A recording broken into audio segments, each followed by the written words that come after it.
चलिए बच्चा लोग तो स्टार्ट करते हैं। Principle of inheritance and variation. इस चैप्टर में हमने थोड़ा सा बेसिक्स लास्ट दो क्लास में देखा है। हमने ये भी जान लिया है कि म्यूटेशन थ्योरी इवनिंग प्राइम रोज यानी ऑनियोथेरा लमार्कियाना पे हुआ था उसका डिस्कवरी। हमने ये भी जाना कि Mendel was not the first scientist जिन्होंने पहली बार पी प्लांट पे एक्सपेरिमेंट करा। ठीक है, तो अभी जो आपको जानना है वो सुनिए। मेंडल से पहले दो साइंटिस्ट जॉन गॉस और नाइट, मेंडल से पहले दो साइंटिस्ट जॉन गॉस और नाइट, इन्होंने पी प्लांट पे एक्सपेरिमेंट करा था। क्या नाम था? John Gauss and night. ठीक है, ये दो साइंटिस्ट हैं जिन्होंने मेंडल से भी पहले इनहेरिटेंस का एक्सपेरिमेंट पी प्लांट पे करा था, लेकिन इनको सक्सेस नहीं मिला। यहां पे दो बात उठता है कि इनको सक्सेस क्यों नहीं मिला। तो इसका कारण यह है कि इन्होंने प्योर फॉर्म नहीं लिया, प्योर लाइन कंसीडर नहीं करा। अभी प्योर लाइन क्या होता है ये जानना जरूरी है। नया टर्म आ गया प्योर लाइन।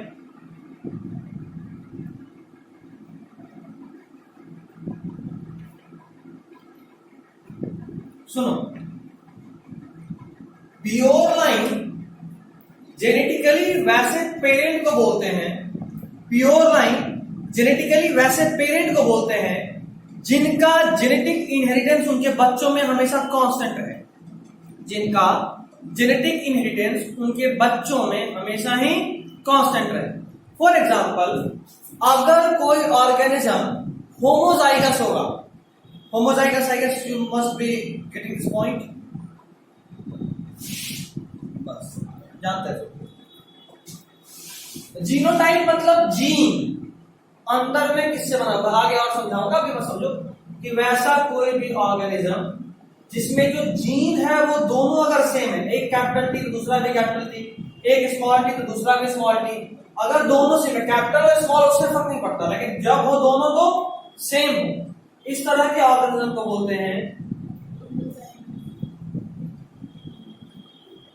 होमोजाइगस। क्या बोलते हैं? होमोजाइगस। अच्छा, एक चीज अभी हमको याद दिला देना आज रिचा, इनको बोल रहा हूं, या और किसी को भी बेसिक में दिक्कत है इस चैप्टर के?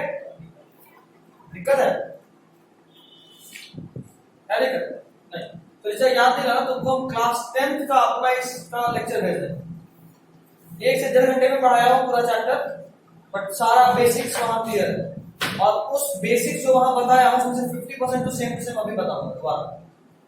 ठीक है, तो एक बार देख लोगे तो जो इंग्लिश वाला दिक्कत है तुम्हारा लैंग्वेज प्रॉब्लम वो क्लियर हो जाएगा, क्योंकि वहां बहुत बेसिक्स बात कर रहा हूं। तो होमोजाइगस होना चाहिए। अब मानो इसका बच्चा होगा या इसका ही बच्चा होगा, किसी का भी ऑफस्प्रिंग होगा, तो दो चांस बनता है गैमेट बनने का, या तो ये वाला कैपिटल टी जाएगा या ये वाला कैपिटल टी जाएगा। इस केस में देखो तो या तो ये स्मॉल टी या तो ये स्मॉल टी, दोनों में से कोई एक ही जाएगा।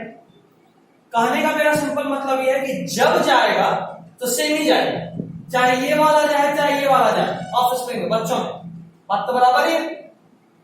मैंने आप सभी को लास्ट क्लास में बताया था कि मेरा जो बॉडी बना हुआ है ये मदर और फादर के क्रोमोसोम से मिलकर बना है, लेकिन मेरे बॉडी में मदर का क्रोमोसोम एक तरफ है और फादर का क्रोमोसोम एक तरफ, मतलब बिल्कुल अलग अलग है। मेरे बॉडी में मदर और फादर का क्रोमोसोम बिल्कुल अलग अलग है, कोई मिक्सिंग या एक्सचेंज नहीं हुआ। ठीक, जब मेरा ऑफस्प्रिंग बनने का टाइम आएगा तब वो मेरे मदर और फादर का क्रोमोसोम आपस में मिक्स करेगा। जब मेरे ऑफस्प्रिंग बनने का टाइम आएगा, जब मेरे गैमेट्स बनने का टाइम आएगा, तो मेरे बॉडी के जो अंदर जो भी क्रोमोसोम है, मदर का अलग और फादर का अलग, ये क्रोमोसोम आपस में मिक्स करेगा और इनके मिक्स करने से कुछ नया बन के सामने आएगा जो मेरे बच्चों में जाएगा। प्रेजेंटेड? तो मतलब ये कि मेरे अंदर जो मेरे मदर और फादर का क्रोमोसोम था वो मिक्स किया, मिक्स करने के बाद दोनों अलग अलग हो गया। मैंने ये आपको ऐसे बताया, दो है, मान लो ग्रीन वाला मदर का, रेड वाला फादर का, मेरे बच्चे का जन्म होने के लिए जो गैमेट रिस्पॉन्सिबल है उसके पहले यहाँ पे एक्सचेंज होगा, कुछ ऐसा, कुछ मदर का फादर में जाके मिल गया, कुछ फादर का मदर में जाके मिल गया। सही बात है। अब ऐसा नहीं कि दोनों मिला तो चिपक गया ना, एक्सचेंज हुआ और फिर से अलग हो गया, एक्सचेंज हुआ और फिर से अलग हो गया। अब ये चांस फैक्टर है कि मेरे बच्चों में ये वाला जाएगा या ये वाला जाएगा। अब ये वाला अगर जाएगा तो मैक्सिमम पार्ट फादर का, कुछ पार्ट मेरे मदर का कैरेक्टर लेकर जाएगा, और अगर ये वाला गया तो मैक्सिमम मेरे मदर का कैरेक्टर और कुछ पार्ट मेरे फादर का कैरेक्टर लेकर जाएगा। कहने का मतलब ये कि दोनों मेरे बॉडी में दोनों बिल्कुल अलग अलग था, मेरे बॉडी में दोनों ऐसे था, बिल्कुल ऐसे, तो मेरे बॉडी में दोनों सेपरेट। मेरे बच्चों के जन्म के लिए जो गैमेट रिस्पॉन्सिबल है उसको बनने के लिए इन दोनों में एक्सचेंज होगा, मिक्सिंग हो गया, मिक्सिंग। बट मिक्सिंग के बाद दोबारा से दोनों अलग अलग हो गया। अब ये चांस फैक्टर है कि दोनों में से कौन सा आगे जाएगा, चांस फैक्टर। अब ये वाला गया maximum father character, green for mother character, कुछ मदर कैरेक्टर लेकर जाएगा। ये वाला गया मैक्सिमम मदर कैरेक्टर, कुछ फादर कैरेक्टर लेकर जाएगा। Isn't it? ठीक है, कोई दिक्कत, कोई दिक्कत नहीं। तो अभी देखो, देखना जरा, ये मेरे मदर और फादर का क्रोमोसोम था जो मेरे बॉडी में था, ठीक, अलग अलग। मेरा गैमेट बनने से पहले इनमें एक्सचेंज हुआ और उसके बाद कोई एक आगे गया, ठीक। एक बात बताना, अगर ये दोनों सेम होता, मतलब ये कि मदर वाला भी सेम क्रोमोसोम और फादर वाला भी सेम, एग्जैक्टली सेम क्रोमोसोम, ऐसा होता, तो अगर एक्सचेंज होता भी तो क्या कोई फर्क पड़ता? अगर दोनों सेम होता तो दोनों रेड होते, कोई फर्क पड़ता कोई फर्क क्या बस नहीं पड़ता। अब ये आगे जाए चाहे ये आगे जाए, बात तो बराबर है, सेम वही बात यहां।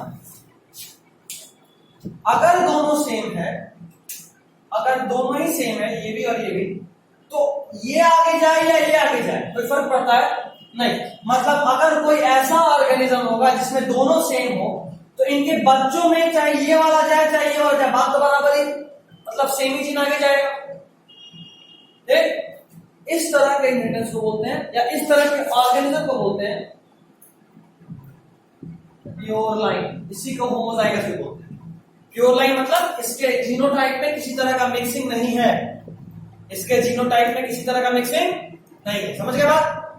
अभी सुनो, तो जॉन गॉस और नाइट सक्सेसफुल इसलिए नहीं हो पाए थे क्योंकि इन्होंने जो पी प्लांट लिया था वो प्योर नहीं था। तो प्योर नहीं था इसलिए कुछ कुछ वेरिएशन देखने को मिल रहा था। ठीक है, आगे सुनिएगा। प्योर लाइन कैसे बनाते हैं, इसका 3 प्रोसेस मैंने आपको बताया है, या 3 तरीका बताया जज करने का। पहला तरीका, कोई एक ऐसा प्लांट जिसमें कई जनरेशन से सेल्फ पॉलिनेशन हो रहा हो। अगर किसी प्लांट में कई जनरेशन से सेल्फ पॉलिनेशन हो रहा है, इसका मतलब ये कि क्या कोई बाहर से जीन आके मिल रहा है उसके जीनोटाइप में? नहीं, जो उसका है वही है। तो कोई चेंज, मान लो कि हमेशा कैपिटल टी स्टार्टिंग में था, ये हमेशा ही सेल्फ पॉलिनेशन कर रहा है, तो फीमेल मान लो कैपिटल और सेल्फ पॉलिनेशन हो रहा है, मतलब मेल भी क्या होगा, क्योंकि सेम ही जीन है ना, सेम ही जीन है तो वही होगा। अब अगर वही बात हुआ तो इसमें जो भी बनेगा हमेशा यही बनेगा, क्योंकि और कोई जीन है ही नहीं। तो ये प्लांट क्या हुआ? Pure line. ठीक, एक तरीका। दूसरा तरीका स्टेबल ट्रेट, ये ट्रेट लिखा हुआ है, वहां होगा ट्रेट, TRAIT, सुधारो, stable trait inheritance.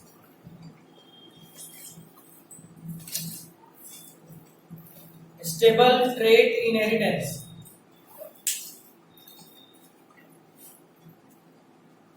Stable trait inheritance.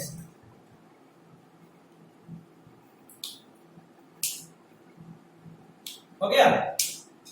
अब स्टेबल ट्रेट इनहेरिटेंस का मतलब क्या, जरा अभी तो समझ लो बात को।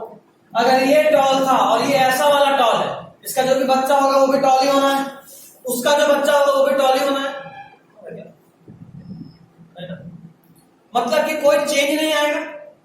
और अगर कोई चेंज नहीं आया तो जो ट्रेड यहां था वही ट्रेड आगे भी जाएगा, उसके बाद भी जाएगा, उसके बाद भी जाएगा, उसके बाद भी जाएगा। मतलब ये कि जो भी ट्रेड का इनहेरिटेंस हो रहा है वो स्टेबल हो जाएगा, कोई चेंज नहीं होगा। सही बात है गलत बात? यहां से इसको समझने के बाद अब सब कुछ क्लियर हो रहा होगा। अगला पॉइंट देखिए, homozygous arrangement of the genes. तुम अभी तक नोट नहीं बनाए क्या रिचा? आज बना, ठीक है, पक्का पक्का ना? रिप्रोडक्टिव हेल्थ देख ली, लेक्चर जो मुझे देने वाला तीनों? थोड़ा देखिए, थोड़ा बचा है, थोड़ा सा। तीसरा लेक्चर बचा है कि पहला दूसरा? पहला हो गया पूरा। कुछ भी दिक्कत हो रहा था? कैसा पढ़ा है? मतलब हमसे अच्छा हमसे खराब? ये नो कमेंट्स मोड पे आ गए, मतलब समझ नहीं क्या ऐसा बात है? नीचे ले जाना, गैंग को फोन करना, छोलनी का काम ही आएगा, छोलनी का है ना एकदम। और छोलनी ऐसा वैसा नहीं, सब्जी बना हुआ जो गर्मा गर्म देते चलते हैं छोलनी। लड़का लोग तलवार चलाता है, लड़के लोग छोलनी चलाएगा नहीं, दोनों का हाथ है सेम ही है। गर्दन पे छोलनी, हैंड्स अप, है ना? सामने वाला भी देख के हंसेगा क्या? चाकू रखो हैंड्स अप बोलो समझ में आता है, तलवार बंदूक रख के हैंड्स अप बोलो समझ में आता है, अंजलि रहेगी सीधा तोप पे लगा देगी अभी हैंड्स अप तो भी समझ में आता है। छोलनी लगा के हैंड्स अप कौन कराता है? कोई नहीं, हम नहीं करते आज यार। अच्छा ऑफ कैमरा बताएंगे, बहुत दुख है। मम्मी लोग का फास्टिंग मतलब बहुत काम कराते हैं यार, पर सुबह सुबह हमको 7:30 बजे जबरदस्ती टांग खींच के उठाया गया, उठते के साथ काम पे लगा दिया गया। बताओ, हमको बोल दिए घर में कि हम आज ही जाएंगे शाम में ह्यूमन राइट्स कमीशन के पास। बच्चे का राइट का हनन हो रहा है। खैर ऑफ कैमरा बताएंगे क्या हुआ, बेइज्जती हो जाएगा। खैर तो आगे बढ़े, नेक्स्ट पॉइंट। एक बात ये भी उठता है कि आखिर कोई भी बाबा उठ के आ गए, कुछ भी बोल दिए, सब लोग उनका बात क्यों मान लिया? तो इसका कारण था, मेंटल का बात सब लोग माना, इसका बहुत कारण था। और सबसे बड़ा कारण ये था कि उनका सैंपल साइज बहुत बड़ा था। सैंपल साइज बोले तो जितने नंबर ऑफ प्लांट्स पे वो अपना एक्सपेरिमेंट किए थे, मतलब ये कि अंजलि को बोले अंजलि जस्ट बिकम बाबा मेंडल, अंजलि एकदम व्हाइट कोट पानी मस्त टाई वाई लगा के गई पेड़ों में, बी पे एक्सपेरिमेंट करी। कितने प्लांट पे की? तो 100 प्लांट पे। ठीक है, ऐसे बहुत आलसी लड़के हैं, पता है आज भी कोई काम नहीं होगी। मेरे छोटी वाली बहन पे अत्याचार की होगी कि ना, अभी आई है, गलत नाम ले कोई हमारे घर में। अच्छा कोई नहीं, फिर बारी आया रिचा का, चलो रिचा एक्सपेरिमेंट करो। रिचा एक्सपेरिमेंट की भी 200 प्लांट। उसके बाद जोया, ये तो बहुत ही चालाक लड़की, बोले एक्सपेरिमेंट करो, बोले आप ही कर दीजिए ना मेरे बदले। तो खैर फिर भी हम डांट वाट के 300 प्लांट पे कराए। फिर आया बारी फैजान का, ये 500 प्लांट पे करा। ठीक, अभी अंजलि एक नया लॉ दी मेंटेनेंस का, तुम एक नया लॉ दी, वो एक नया लॉ दी, फैजान एक नया लॉ दिया। उसके बाद फिर अगर हमसे पूछा है कि हम किसका बात मानेंगे, तो हम बोलेंगे फैजान का। क्यों? क्योंकि तुम्हारा जो रिजल्ट आया अलग अलग 100, 200, 300 प्लांट पे आया, उसका रिजल्ट 500 प्लांट पे आया। गलती 100 प्लांट पे हो सकता है, गलती 200 पे भी हो सकता है, 300 पे भी हो सकता है, 500, 5000, 1 लाख, इतना बड़ा गलती भी कोई नहीं करेगा। और करेगा तो फिर तो साइंटिस्ट कहलाने के लायक नहीं है। वैसे मैं बाबा मेंडल वैसे भी मैं बाबा थे, उनका वैसे भी इज्जत था नहीं जो फायदा होता है ना, बट फिर भी उनका बात मानने का सबसे बड़ा कारण ये था कि उनका सैंपल साइज बहुत बड़ा था, बहुत बड़ा सैंपल साइज था। नेक्स्ट जो पॉइंट है उसको पहले लिख दिए, जो अभी समझाया मैंने, कि chances of error are reduced in large sample size. जितना ज्यादा आप एक्सपेरिमेंट के लिए, जितना ज्यादा बार आप एक्सपेरिमेंट करेंगे, गलती होने का चांसेस उतना ज्यादा। मतलब ये कि हम एक बैक्टीरिया उगाना चाहते हैं, एक्चुअली हुआ यूं कि अंजलि के बाल में डैंड्रफ हो गया। अभी अंजलि को पता करना है कि डैंड्रफ कौन सा है, क्योंकि अंजलि की बहुत टेंशन में है। तो वो अपना डैंड्रफ दी हमको, एक छोटे सा, उसको बोलते हैं, क्या बोलते हैं, पेट्रिडिस। अभी देखे होंगे तो ऐसा गोल सा होता है, ठीक है, जिसमें बैक्टीरिया ग्रो करते हैं, ठीक है। नहीं देखे तो हम दिखा देंगे क्लास का, मेरे पास इमेज है। तो उसका एक छोटा सा डैंड्रफ लिया, उसको हल्का सा कटोरा लिया पेट्रिडिस, और उसमें बैक्टीरिया का कुछ खाना पीना डाले, और फिर अंजलि के बाल का डैंड्रफ को वहां पर सटा दी, ठीक। और उसके बाद वहां पे बैक्टीरिया ग्रो कर गया, क्योंकि हम बस सटा ही होंगे, लेकिन बस सटाए हैं। उसमें बैक्टीरिया जो इनविजिबल हो तो हजारों लाखों अरबों होगा, तो उस खाना पे हम कम से कम लाख 2 लाख बैक्टीरिया छोड़ दिए, मस्त पार्टी किया, ग्रो किया बैक्टीरिया में। अच्छा डैंड्रफ, हाँ डैंड्रफ फंगस है, मतलब नॉर्मल एग्जांपल दे रहा हूं, ठीक। रिपोर्ट आ गया, रिपोर्ट पॉजिटिव आया, ऐसा रिपोर्ट मतलब वो एक ऐसा डैंड्रफ है जो इसको टकला कर सकता है। अभी अंजलि मानने को तैयारी नहीं, बोली अब नहीं मानेंगे। हम बोले ठीक है कोई बात, एक बार का बात था, नहीं मानी। अगली बार एक्सपेरिमेंट किए, नेगेटिव आ गया, अंजलि पूरा खुश, बोले ना गलती हुआ था आपसे। अभी सुनो, 2 बार एक्सपेरिमेंट कराओ ना, बिल्कुल चांस बनता है ना कि हम सटाएं और डैंड्रफ, लेकिन वो डैंड्रफ एक्चुअली में अंजलि के बाल का नहीं हो। जो अंजलि के बाल वाला डैंड्रफ था वो हवा में ही कहीं उड़ गया, कि बैक्टीरिया तो बहुत छोटा है। मान लो हम ऐसे उठा के ला रहे थे, अंजलि को दिखा, देखो कितना डैंड्रफ है, उतनी देर में अंजलि सांस छोड़ दी। नॉर्मल जो आप सांस छोड़े बैक्टीरिया के लिए तो बवंडर है ना, कहाँ उड़ के चला गया कुछ पता ही नहीं चला। और उसी बवंडर में कोई नया बैक्टीरिया आके चिपक गया उसमें, जिस लोहा नहीं एक्चुअली ग्लास रॉड से आप उसको ट्रांसफर किए, तो बिल्कुल चांसेस अब है ना कि वो अंजलि का बैक्टीरिया नहीं था जो ग्रो हुआ पहली बार, और दूसरी बार जो हुआ वो एक्चुअली अंजलि वाला बैक्टीरिया था जो नेगेटिव से नॉर्मल डैंड्रफ था। एक बार कौन सा शैम्पू यूज करती है, क्लिनिक प्लस 1 रुपया वाला, चलो सेम पिंच, मेरे पास चिमटा नहीं, चिमटा से काटते। खैर, तो ये एक बार डफ लगाई और सारा डैंड्रफ खत्म। ड्रफ का ब्रांड एम्बेसडर इसको बन जाता। कहने का मतलब ये है कि अब दोनों लोग लड़ सकते हैं। हो सकता है हम बोले कि नहीं पहला वाला रिजल्ट सही था, दूसरा वाला गलती से सही नेगेटिव आ गया, और ये बोल सकते हैं कि नहीं पहला वाला गलत था, दूसरा वाला सही आया। तो सैंपल साइज छोटा था, सिर्फ 2 बार एक्सपेरिमेंट की। उसके बाद हम दोनों में खूब खटाखटी हुआ, बात बचाबची भी हुआ, WWF भी हो गया, ठीक है। उसके बाद फाइनल डिस्कशन हुआ, अपने भाई बहन ना वो सब होता है। उसके बाद फाइनल डिस्कशन हुआ कि ठीक है एक आध बार और टेस्ट कर लेते हैं। फिर फाइनल 10 बार टेस्ट किए, और उसमें 10 बार में 8 बार नेगेटिव आया, 2 बार पॉजिटिव आया। अब क्या लड़ाई होगा फिर से? नहीं, अब बात हो गई कि आप 10 बार किए, 2 बार आपका आया, 8 बार हम सही। गलती 2 बार होता है कि गलती 8 बार होता है? मैं भी 2 बार होता है, लेकिन फिर भी हम फिर भी लड़ गए, बोले नहीं 8 बार गलती हुआ था, 2 बार सही आया, नहीं माने बात। फिर से WWF हुआ 2-3 दिन तक। उसके बाद वो चलो ठीक है फिर एक्सपेरिमेंट करते हैं, इस बार 100 बार और किए। अभी हुआ यूं कि 80 बार नेगेटिव आया, 20 बार पॉजिटिव आया। अब तो मानना ही पड़ेगा, समझे बात? तो कहने का सिंपल मतलब ये कि आपका सैंपल साइज जितना ज्यादा होगा, आपके डाटा को क्रेडिबिलिटी उतना ज्यादा मिलेगा। जितना बड़ा सैंपल साइज उतना ज्यादा क्रेडिबिलिटी ऑफ योर डाटा, ठीक?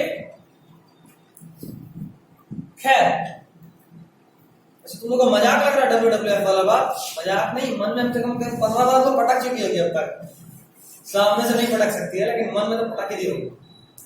इसको अपना बाल बहुत प्यारा है, तो लोग नहीं बनाना चाहिए। हाँ तो भी लड़की है, कोई और जी के नॉर्मली सबका होता है।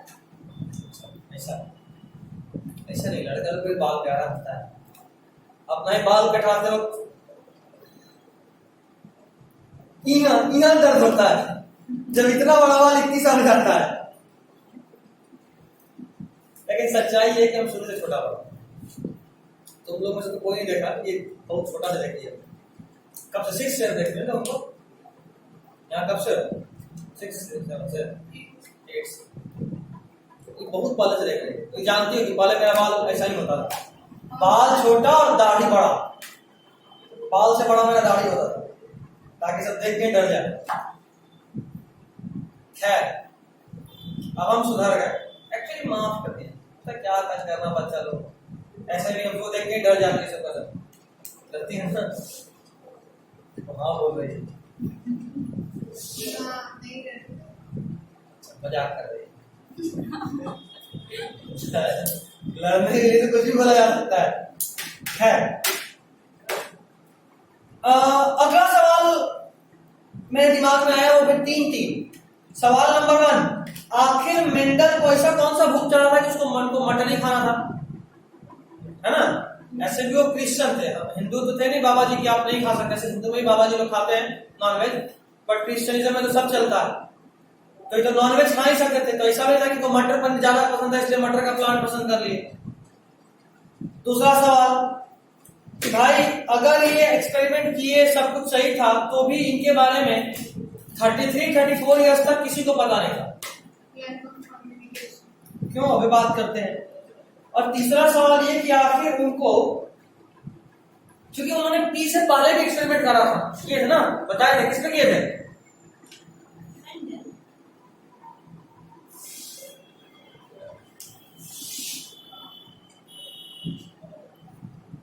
मेंडल पी से पहले किस पे एक्सपेरिमेंट करे थे,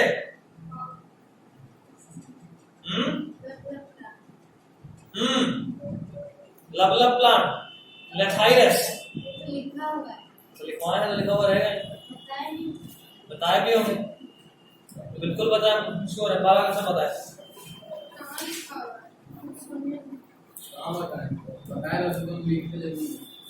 लिखा हुआ वो नोट्स में भी पहले क्लास में बताया था, नहीं पता है लेकिन लिखा हुआ है। कौन से वाले पॉइंट? ये वाला रेडर जॉन मेंडल के बारे में लिखा हुआ है, और सेकंड और 7 लास्ट पॉइंट। पॉइंट क्या था? कौन सा, वो वाला भाई। अच्छा हाँ छूट गया भाई, जॉन गॉस और 9 के बाद में, ठीक है तो अभी सुनो। मेंडल पी के अलावा हॉकवीड, हाइरेंसियम और लबलब प्लांट, लबलब का नाम है लेथाइरस, तो लबलब प्लांट इन दोनों पे कोशिश किए थे लेकिन इनको सक्सेस नहीं मिल पाया था। क्यों, जवाब वहीं पे लिख दिए, क्योंकि वहां पे प्योर लाइन अवेलेबल नहीं था। प्योर लाइन क्या, सामने लिखा देखिए,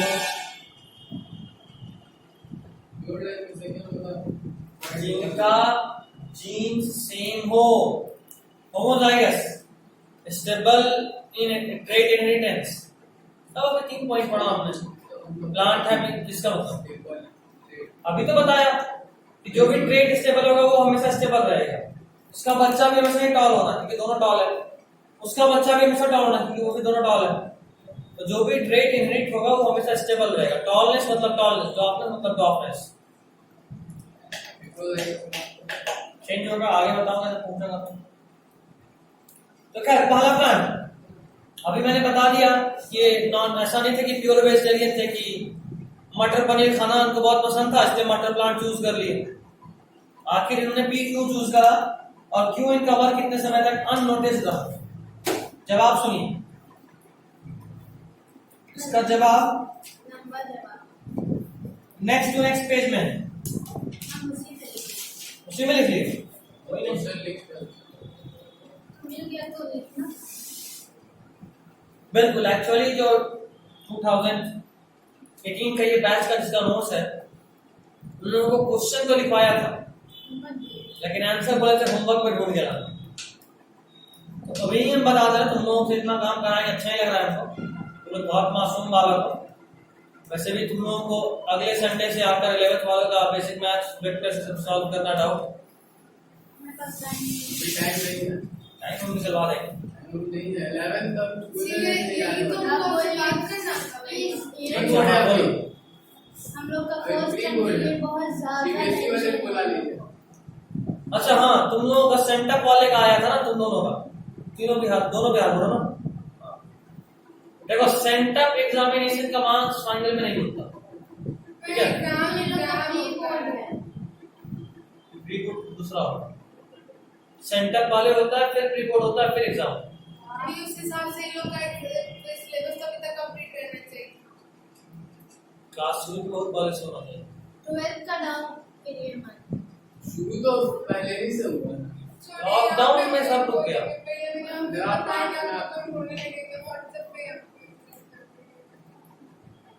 अभी तुम्हारा मेन काम ये है कि जो चैप्टर्स हो चुका है उसको रिवाइज करते चलो।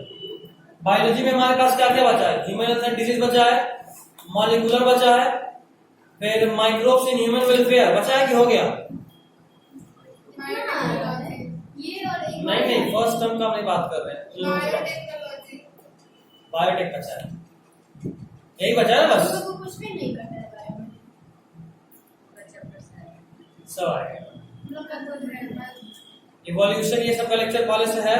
देखो तुमको हिंदी वाला नोट, तुम अब पुराना नया लिखने का मतलब 11th वाला।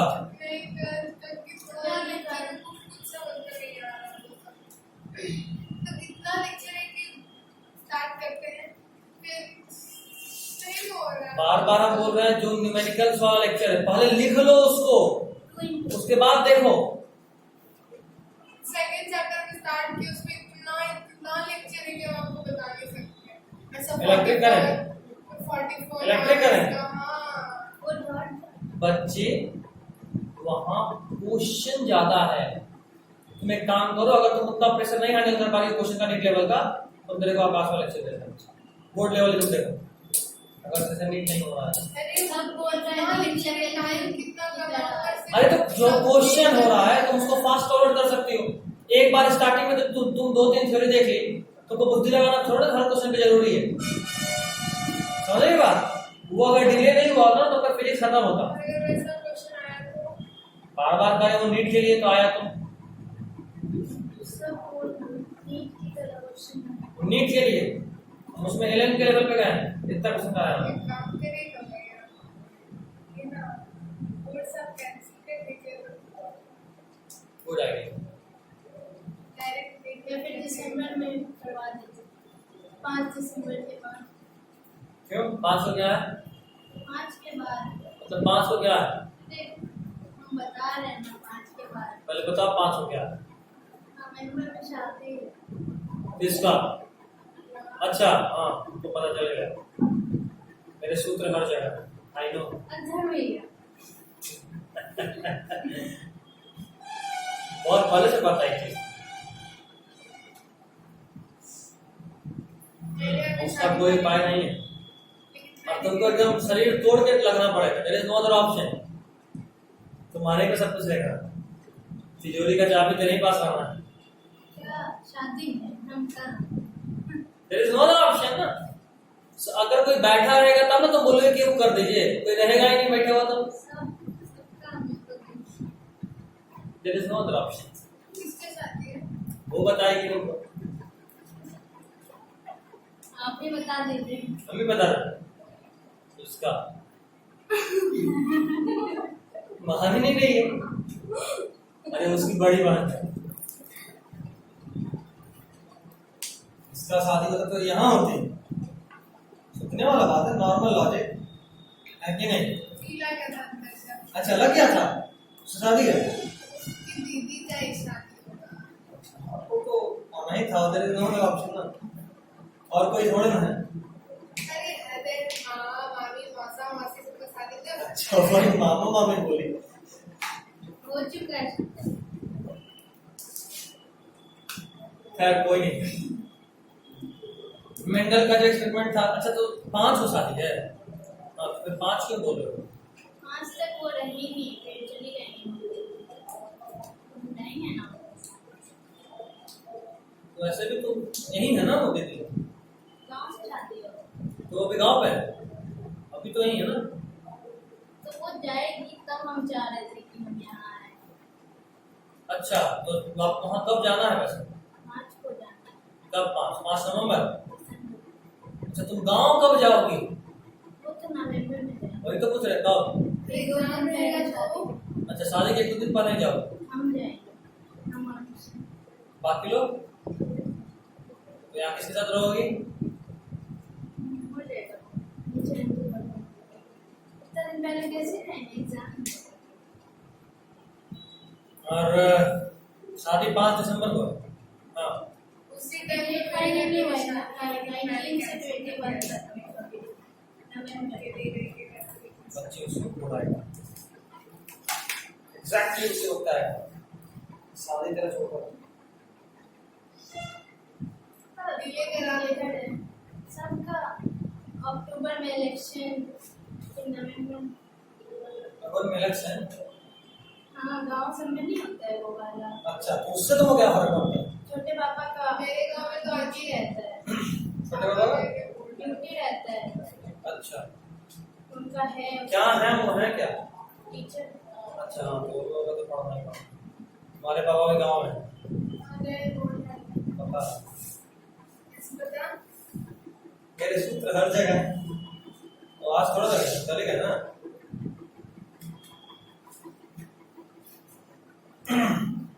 अच्छा है उसका। कोई नहीं आगे। अरे क्या हो गया? हमारे घर के बाहर ना स्पाई कैमरा है। इसको सच में टेंशन हो गया क्या? मंडल बाबा का जो एक्सपेरिमेंट हुआ था वो 4 स्टेप में। अरे तेरे पापा खुद बताए हैं। हाँ टेंशन। तो मंडल बाबा का जो एक्सपेरिमेंट था वो 4 स्टेप में था। Step number 1 selection of superior parent. वापस से सुनो बहुत इंपॉर्टेंट है, 2 जगह काम आएगा। प्लांट ब्रीडिंग में बता चुका हूँ वैसे, याद आ रहा है? प्लांट ब्रीडिंग दोनों लोग पढ़े हो। सबसे पहला step selection of superior parent. अच्छे पेरेंट को चूज करना, ठीक। एग्जाम्पल वहां पे बहुत अच्छा दिए थे, अपना एग्जाम्पल दिए थे, याद आ रहा है? तो याद आया ऐसे थोड़ा थोड़ा, तो मैं बताइए नहीं याद है? मैं आप कुछ बताए ना कुछ इसके लिए बता दीजिएगा। पढ़ो, there is no other option ना। अब वहां का करोगे, पढ़ना ही है। हर चैप्टर आप से देखते हैं बिल्कुल। आप तो कुछ नहीं होगा। आपसे ज्वाइन किए थे तो उसके पहले वाला बोला था ना, पहले देख लो करंट है, करंट। अच्छा वो हाफ था, वो लास्ट था, वो लास्ट था नहीं। बोल रहे थे अब वो मत देखो, अब आकाश वाला भेजेंगे वो देखो। इतना लंबा का काम नहीं है, तेरे को बोर्ड से संभालना है ना अभी। क्वेश्चन कब करोगे? और तुम सोच लो, इतना पढ़ के जाओ कि शादी में 15 दिन में आधा भूलो भी, फिर भी ठीक ठाक नंबर आ जाए। 15 दिन नहीं, नहीं होगा, तकलीफ वो होना। पहले ही नहीं हो चुका। अपनी शादी बहाना भी ना। छोड़ देंगे। नहीं छोड़ेगी ना तुमको, वो कभी परमानेंट डेट आ आगे जाएगी। भी हो सकता है, अगर डेट शीट आया तो नहीं होगा। हमारा सोसाइटी है ना, बड़ा गंदा सोसाइटी है। मेरे घर पे भी सुनो क्या लेकिन लड़की वालों का प्रॉब्लम है, था किसी को फर्क पड़ता है। अरे लड़के वाले हम लोग के रिश्तेदार हैं। तब अच्छा, तब ठीक है। मैं तो दिल्ली से तो दीदी को चिढ़ाना इतना भी क्या हड़बड़ी, कुछ में रुक गया, मैं आपके को कोई फर्क नहीं पड़ता। फिर तो मजा नहीं है। मजा तब आता जब सामने वाले को फर्क पड़ता हो, तब चिढ़ाने में मजा आता है ना? ऐसे हम अपने क्लास वाले में से किसी को चिढ़ाते हैं। जैसे एक लड़का है, बोला भाई हमको तो गजब का डर लगा होता है। बोले कहा है? बोला अक्सर मम्मी पापा लोग बोलते हैं कि बाबू तू शादी कर ले, इकलौता बेटा। बोले यार तो समझाओ उनको कि पापा जब तक कुछ काम वाम नहीं करेंगे कैसे शादी कर ले। बोला हम समझा रहे हैं, लेकिन मम्मी है कि नहीं, इतना हमारे पास है, खेती बाड़ी जिंदगी कट जाएगा, शादी कर लो। माँ का तबीयत उतना ठीक नहीं रहता है। अब बोलते उसमें डरे वाला बात कौन सा है? बोला डरे वाला बात नहीं, पता चला कोई दिन सुबह उठे मेरे पास फोन आया, आजा बेटा लड़की पसंद है, कल तेरा शादी है, इस बात का डर लगा रहता है। बोले हाँ तब ठीक है। अभी डेली बहुत जब मिलते हैं, हाँ तेरे पापा जी से बात हुआ था, बस बात फाइनल है। लैब में 2-3 राउंड दौड़ाता है, फिर जाके समझाते भाई मजाक कर रहे थे। बोलता भाई ऐसा मजाक नहीं, जिंदगी का सवाल है। अगला दिन सेम टॉपिक, किसी किसी लड़की पे फाइनल हम ही लोग कर देते हैं, भाई भाई वो कैसी है, ठीक है अभी बार तो पूरा कॉलेज के डिपार्टमेंट का चक्कर लगवाता बड़ा बड़ा के। खैर, तो जब सामने वाला चिढ़ता है ना, चिढ़ाने से आत्मा तृप्त हो जाता है। सिंपल लैंग्वेज में बोले अब कोई चिढ़ता ही नहीं है और गुस्सा आता, मतलब मारे तब चिढ़ा चिढ़ने दे। चलो, तो एक सच्चाई है। अब किसी को जैसे देखो, मेरा भाई जल्दी सोएगा, जल्दी उठेगा, जल्दी मतलब 7 बजे, हम 9:30 बजे 10 बजे उठने वाले प्राणी। और रोज सुबह में आएगा, डैडी डेली बोलेंगे इसको उठा ना, बहुत देर हो गया, गधा की तरह सो रहा है। वो भी जानता है भैया 2:30 बजे 2 बजे 3 बजे सोया है तो नहीं उठेगा, बट आएगा पैर में गुदगुदी बना के भाग जाएगा। उनको बाकी नहीं आए ना, पैर में जबरदस्त गुदगुदी आता है। अब एक बार ऐसे करके निकल लिया, हम ये हवा में लात चला रहे हैं, मम्मी तुम मान छोड़ेंगे नहीं। 2-3 दिन पहले क्या हुआ, दोपहर में सो गया। एक्चुअली दोपहर में डेली सोता है, इसलिए रात में जल्दी सो के जल्दी उठ जाता है। तो हम सोचे कि अच्छा आज अच्छा मौका है इसको सोने दें। जैसे ही उदाहरण में सोया ना, हम ताक लगा के बैठे हुए थे, गए उसके पैर को तकिया से दबा रहे, उसको बैठ के उसके बाद गुदगुदी बढ़ा रहे। आधा घंटा में हम थक गए, उसको गुदगुदी आया ही नहीं।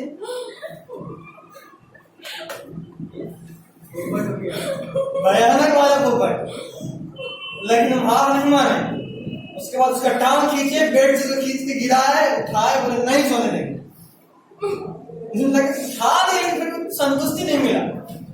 गुदगुदी से उठता तो मजा आता, उसको फील होता कैसा लगता है जब तुम सोए रहो घरा नींद में और कोई आया गुदगुदी बनाए भाग जाए। मतलब कितना हम नींद में इलाज चलाते जाते हैं, हाँ बाबू आज तो छोड़ेंगे नहीं। अब तो होता ही नहीं, मारा भाग गया, वहां खड़ा रहेगा, जानता है कि भैया इलाज चलाएगा। अच्छा, सुबह सुबह सब लोग सपोर्ट भी करता है। हम सोचते हैं कि हमको लगता है कि 7-8 बजा होगा तो डैडी भी सोए होंगे, जोर से चिल्लाएंगे तो डैडी भी गुस्सा आएंगे, उनका भी नींद खराब होगा। लेकिन बहुत चंट है, जब तक डैडी सोए होता है हमको तक नहीं करता। डैडी जैसे ही उठ जाते हैं ना, उसके बाद तंग करेगा, ताकि अब चिल्लाएंगे तो डैडी हम भी उठाए, उठ हम भी उठ गए, आपको कैसे करवा है, वो तो अलग है।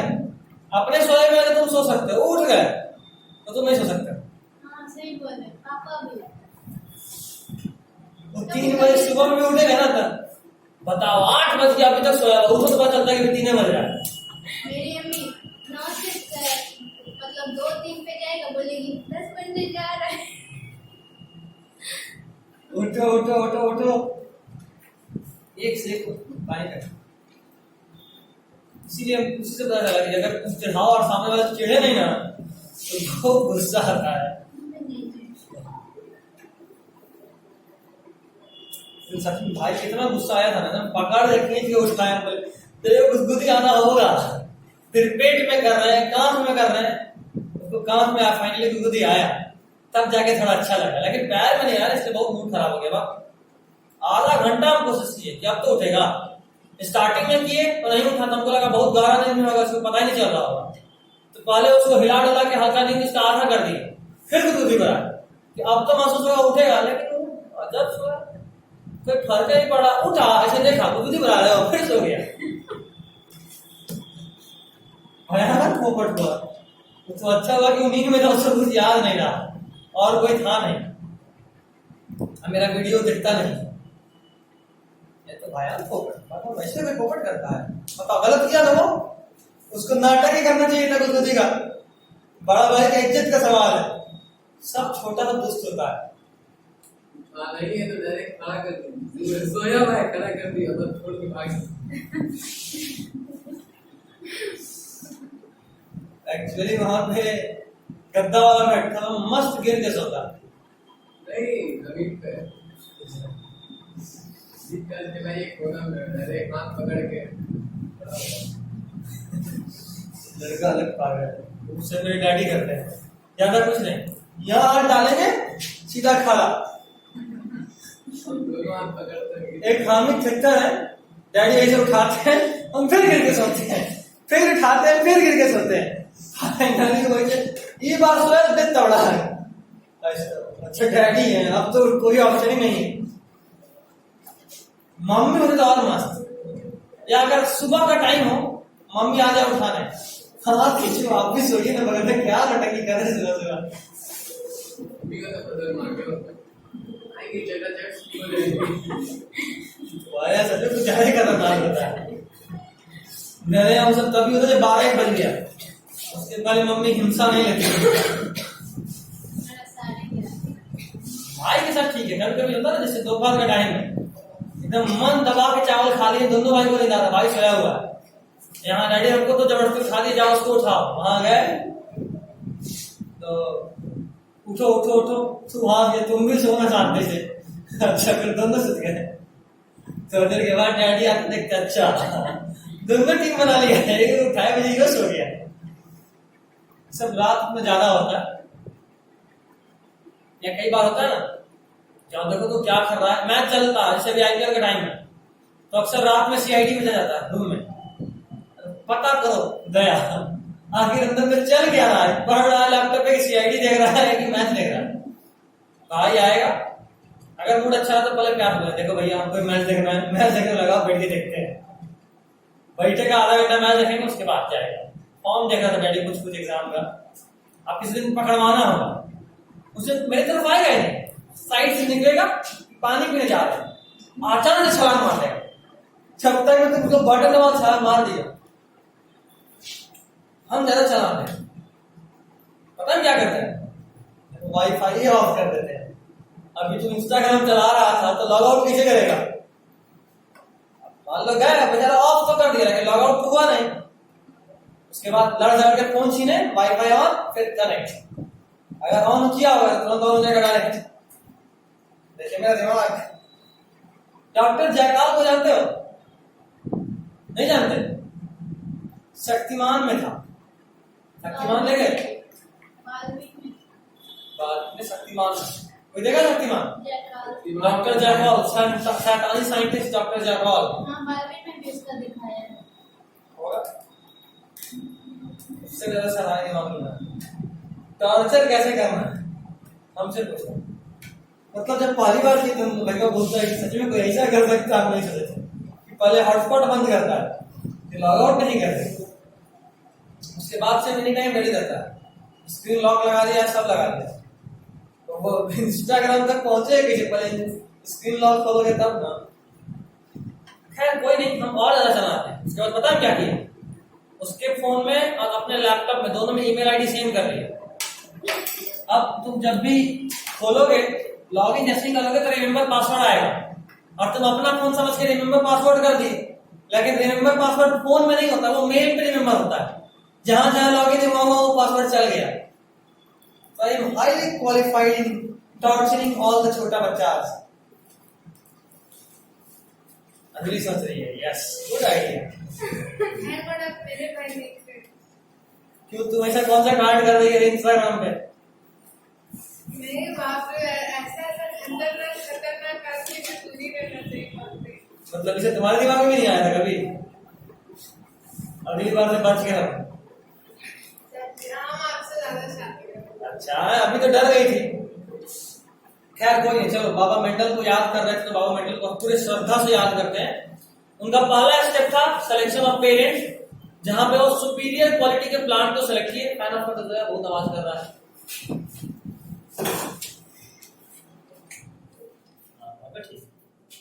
तो सबसे पहले सिलेक्शन ऑफ सुपीरियर पेरेंट्स, उसके बाद उन्होंने हाइब्रिडाइजेशन करा।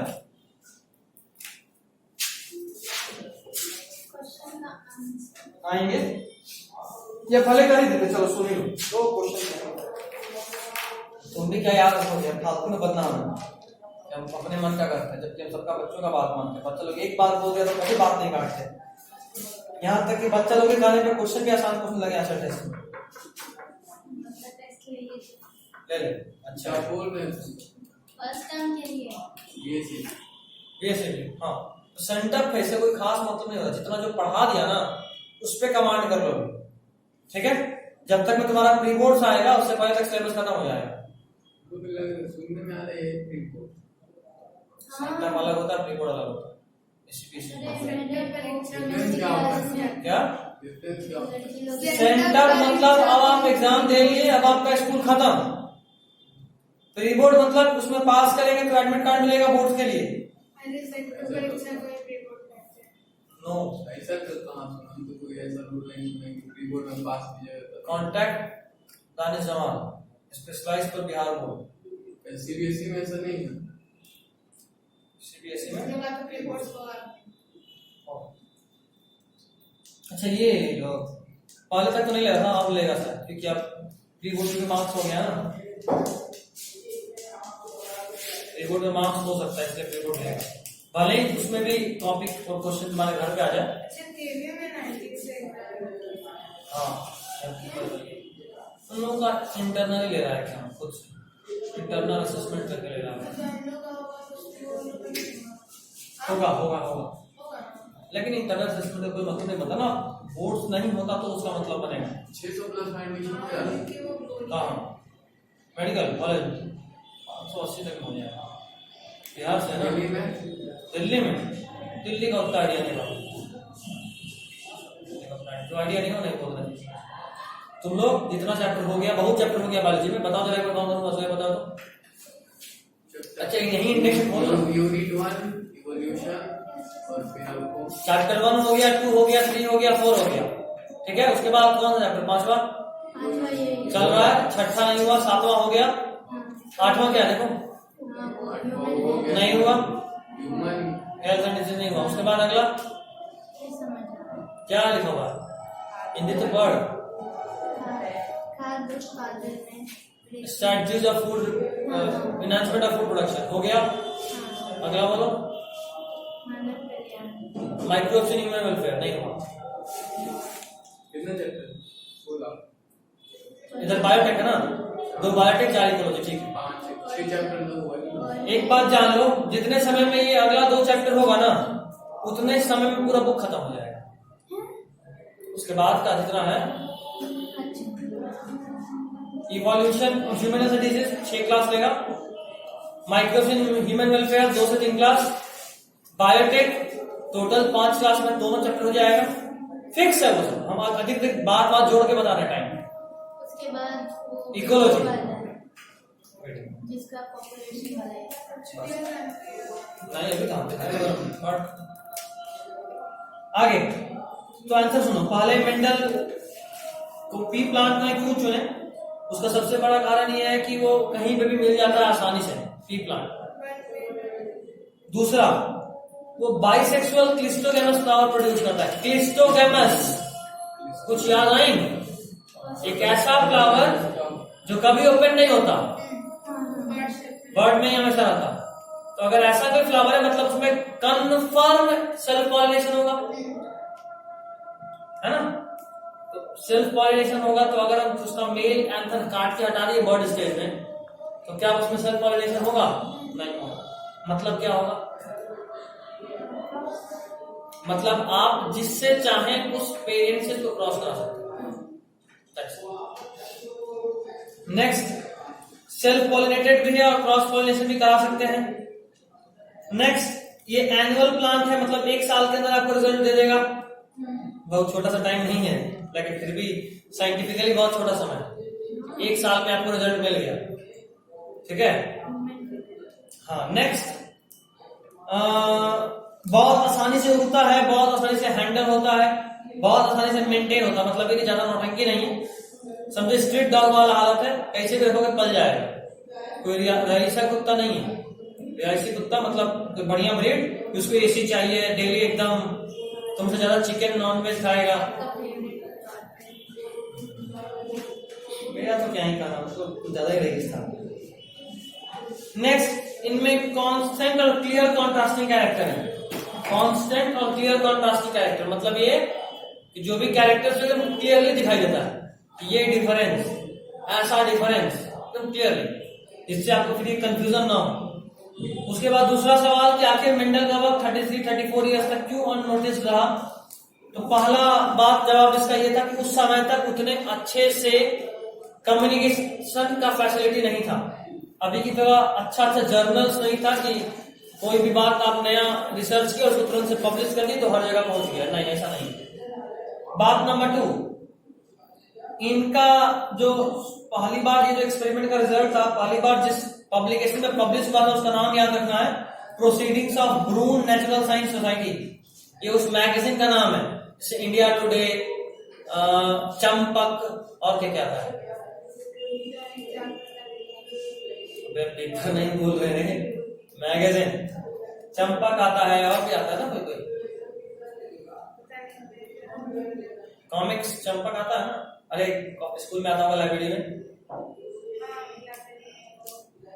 खैर इंडिया टुडे का तो नाम पता है, मैगजीन है इंडिया टुडे, चंपक, ऐसे ही कोई हो ना पता है, ऐसा बहुत सारा मैगजीन होता है।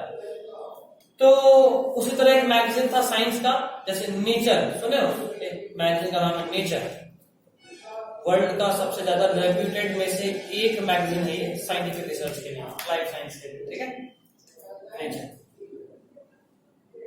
रिसर्च पेपर इन सब मैगजीन्स में पब्लिश होता है। एक रिसर्च पेपर पब्लिश कराने में 50,000 60,000 रुपया लगता है, इतना महंगा होता है। एक बार फिर से क्या उस वक्त कम्युनिकेशन गैप था बहुत ज्यादा, कम्युनिकेशन का उतना अच्छा फैसिलिटीज नहीं था कि आप कोई भी नया रिसर्च किया और उसको तुरंत पूरी दुनिया में हर कोने कोने में पहुंचा दी। दूसरा पॉइंट कि मेंडल का जो रिसर्च था वो जिस मैगजीन में पब्लिश हुआ था उस मैगजीन का नाम था proceedings of burn natural science society, ठीक है। तीसरा बात, जब ये काम किए थे उसी वक्त डार्विन भी काम किए थे, और जो साइंटिस्ट कम्युनिटी था वो डार्विन के बाद से ज्यादा प्रभावित था, ज्यादा इन्फ्लुएंस था बजाय इनके, क्योंकि ये मैथ्स यूज कर रहे थे और डार्विन बायोलॉजी, डार्विन का थ्योरी ऑफ इवोल्यूशन था, बायोलॉजी था, और ये मैथ्स यूज कर रहे थे। इतना बच्चा ऐसा होगा, इतना बच्चा ऐसा होगा, तो कोई भी इनको एक तड़ा देके पूछ देता कि भाई क्यों, आप भगवान हैं, आप कैसे डिसाइड करेंगे कि मेरा आंख काला है, मेरी वाइफ का आंख ब्लू है, तो मेरे बच्चे का आंख ब्लू ही होगा। हु आर यू, जो होना है होगा, आप कौन हो, भगवान डिसाइड करेंगे, ठीक है। इन सब बात को लेके उनमें बड़ा भयानक मतभेद होता था। नेक्स्ट पॉइंट इज 1900 में दो साइंटिस्ट इनके थ्योरी को वापस से ढूंढे, और उन दो साइंटिस्ट का नाम, मतलब तीन साइंटिस्ट थे actually, Hugo de Vries, Carl Correns और टेस्लरमान। ये तीन वो साइंटिस्ट थे जिन्होंने इनके थ्योरी को वापस से ढूंढा। क्या किया, वापस से ढूंढा, और उन्होंने, लेकिन ये इतने शरीफ थे। अच्छा एक और बात, तीनों इंडिपेंडेंटली ढूंढे थे, मतलब ऐसा नहीं कि तीनों मिलकर ढूंढे ना, तीनों अलग अलग एक्सपेरिमेंट करते हुए 22 लाख सेम ही चीज ढूंढ ली, 22 लाख सेम ही चीज ढूंढ ली। लेकिन ये लोग ईमानदार थे, ईमानदारी से उन्होंने बताया कि हम जो चीज ढूंढ के बता रहे हैं ये कोई नया बात नहीं है, हमसे बहुत पहले एक बाबा जी थे, बाबा मेंडल, जिन्होंने 80s में 1856 में ही ये सब कुछ बता दिए थे कि ऐसा कुछ होता है। हम तो 1900 में बता रहे हैं, ऑलमोस्ट 36 साल के बाद। खैर अभी जरा बाबा जी के एक्सपेरिमेंट का स्टेप बता दूं। सबसे पहले था सिलेक्शन ऑफ पेरेंट, मतलब पेरेंट को सेलेक्ट कीजिए, पेरेंट कैसे होंगे। दूसरा पॉइंट हाइब्रिडाइजेशन, कभी भी शब्द देखिए हाइब्रिडाइजेशन, इसका सिंपल मतलब होता है mixing. Hybridisation means mixing of character.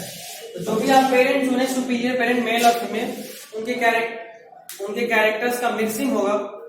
Mixing होने के बाद कुछ नया बनेगा। अब जो नया बना उसको सेल्फिंग कराएंगे। सेल्फिंग मतलब सेल्फ पॉलिनेशन वाला चीज, ठीक है। तो हाइब्रिडाइजेशन से आया पहला जनरेशन, इसका बच्चा आया बेटा बेटी, उसको बोले F1, जनरेशन 1, फिलियल 1। उसके बाद सेल्फ पॉलिनेशन कराया तो फिर से इसका बच्चा आया, लेकिन इसका तो पोता हुआ ना, इसका बेटा बेटी, इसका पोता पोती हुआ नहीं हुआ, तो इसको बोले F2, फिलियल 2 जनरेशन, ठीक है। और उसके बाद कुछ नहीं, फिर आप ऑब्जर्व कीजिए, आप जो देखे उसको ऑब्जर्व कीजिए, ठीक है।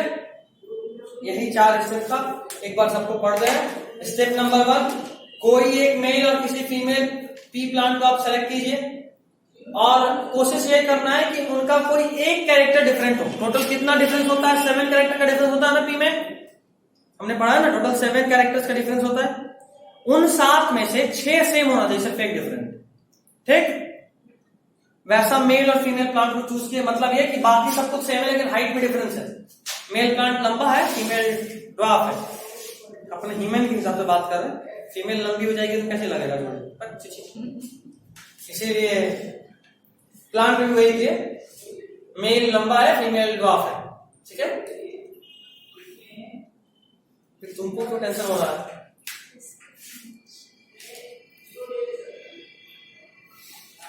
अच्छा ठीक है, तुम्हारे साथी को तुम बोल देंगे कि इसको इतना सा कराइए, इसको लंबी होना पसंद है, खुश बना के बैठ जाइए।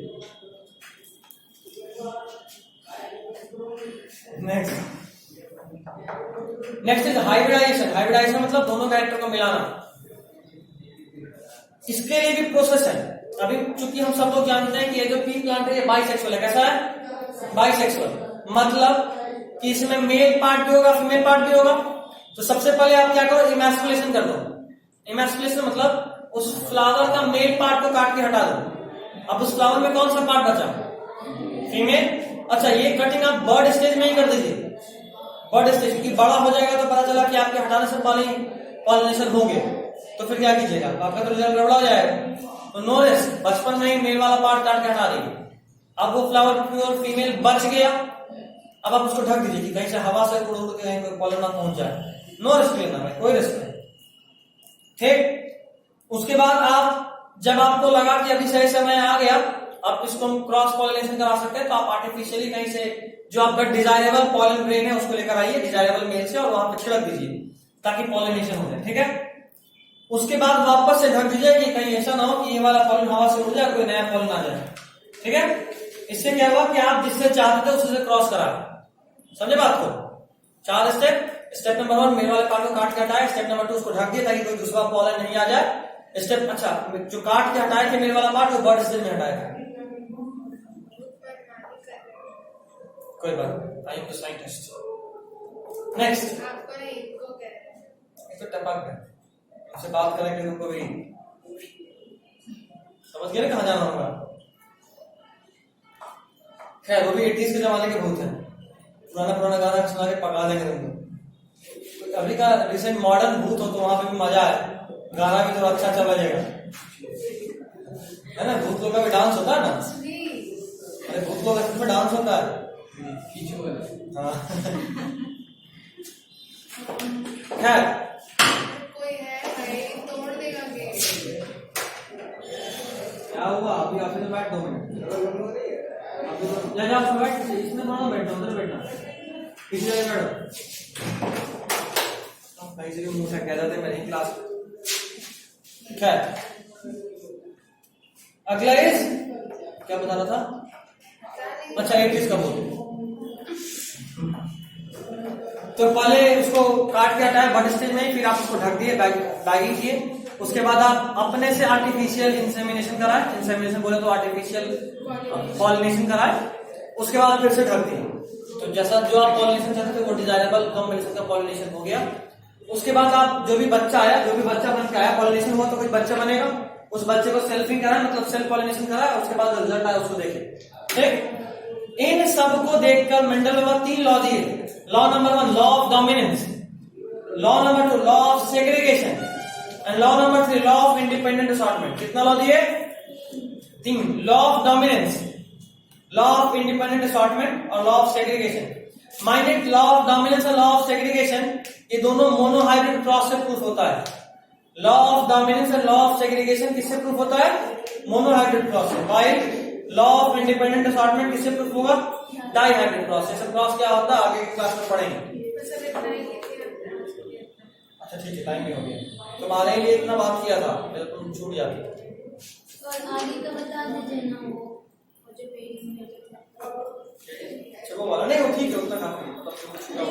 कुछ होगा, उसको छोड़ दो, जो बता रहे वो बताएंगे। ये याद रखना है कि लॉ ऑफ सेग्रीगेशन जो है वो यूनिवर्सल लॉ है, इसका कोई एक्सेप्शन नहीं है। बाकी दोनों लॉ का एक्सेप्शन है। चलिए ठीक है, एक बार हमको याद दिलाना, तुम लोगों को 10th वाला अपना जो लेक्चर है इस चैप्टर का वो भेज देंगे रिविजन वाला मोड में, बस वहां पे देख लेंगे।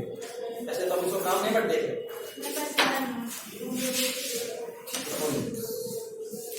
ये वाला नहीं, हम जो भेजेंगे वो देख लेना, उससे अभी का बेस तैयार हो जाएगा, ठीक है। चलिए, टुडे नहीं, अभी मेरा क्लास है।